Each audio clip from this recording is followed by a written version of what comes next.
ನಿಮ್ಮ ಕೈ ಮುಗಿದು ಕೇಳ್ತೀನಿ, ನನ್ನ ಮಗನ ಬಿಟ್ಬಿಡಿ. ನಾನು ಅವನಿಗೆ ಬುದ್ಧಿ ಹೇಳ್ತೀನಿ. ಏನು ಬುದ್ಧಿ ಹೇಳೋದು? ನೀನು ನಿನ್ನ ಗಂಡ ಸರಿಯಾಗಿದ್ದಿದ್ರೆ ಅವನು ಯಾಕಿಂತ ಹಲ್ಕ ಕೆಲಸ ಮಾಡ್ತಿದ್ದ? ಅವನು ಮಾಡಿರೋ ಕೆಲಸಕ್ಕೆ ಕ್ಷಮೆನೇ ಇಲ್ಲ. ಏನೋ ಗೊತ್ತಿಲ್ಲದೆ ತಪ್ಪು ಮಾಡಿಬಿಟ್ಟಿದ್ದಾನೆ. ಇದೊಂದ್ಸಲ ಅವನನ್ನ ಕ್ಷಮಿಸ್ಬಿಡಿ. ಈಗ ತಾನೇ ಹೊಸದಾಗಿ ಕೆಲ್ಸಕ್ಕೆ ಸೇರ್ಕೊಂಡಿದ್ದಾನೆ. ಅವನ ಜೀವನ ಅವ್ನು ನೋಡ್ಕೊಳ್ತಿದ್ದಾನೆ ಸಾಹೇಬ್ರೆ.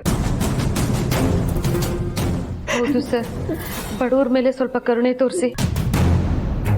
ನಮ್ಮತ್ಗೆ ನರಸಿಂಹನ ಮೇಲೆ ಜೀವನ ಇಟ್ಕೊಂಡಿದ್ದಾರೆ.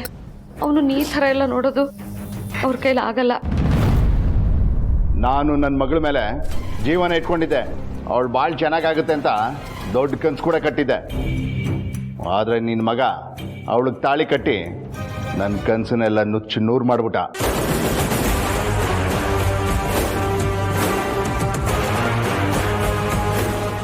ಹೇಳಮ್ಮ, ಅಂಥವ್ನ ಬಿಟ್ಟು ಕಳಿಸ್ಬೇಕಾ? ಅವ್ನಿಗೆ ಏನು ಶಿಕ್ಷೆ ಕೊಡಬೇಕು ಅಂತ ನಂಗೆ ಚೆನ್ನಾಗಿ ಗೊತ್ತಿದೆ. ಅಯ್ಯೋ, ಹಂಗೆಲ್ಲ ಹೇಳ್ಬೇಡಿ ಸಾಹೇಬ್ರೆ. ಬೇಕಾದ್ರೆ ನಿಮ್ಮ ಕಾಲ ಅದಳಮ್ಮ, ನೀನು ಈ ರೀತಿ ಕಾಲ್ಗೆ ಬಿದ್ದು ಬೇಡ್ಕೊಂಡ್ರೆ ನಾನು ಕರ್ತೀನಿ ಅನ್ಕೊಂಡಿದ್ಯಾ? ಇದೊಂದ್ಸರಿ ಅವನನ್ನ ಬಿಟ್ಟು ಜಾರಮ್ಮ ಬಾಯ್ಲೆ, ಇವ್ರನ್ನೆಲ್ಲ ಮೊದಲು ಆಚೆ ಕಳ್ಸು. ಇದೇನು ಸ್ಟೇಷನಾ ಅಥವಾ ಮಾರ್ಕೆಟಾ? ನೋಡಿ, ಇಬ್ರು ಹೊರಗೆ ನಡೀರಿ.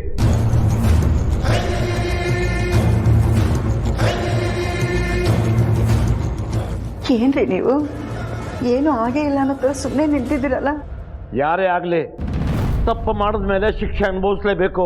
ಆದ್ರೆ ನಿಮ್ಮ ಪ್ರಕಾರ ನನ್ನ ಮಗ ತಪ್ಪು ಮಾಡಿದ್ದಾನೆ ಅಂತಿದ್ದೀರಾ? ಹೌದು. ಅದೇನು ಮಾಡ್ತೀರೋ ಗೊತ್ತಿಲ್ಲ.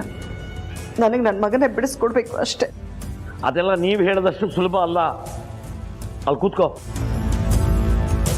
ಅಲ್ಲೋಗಿ ಕೂತ್ಕೊಳ್ಳಿ.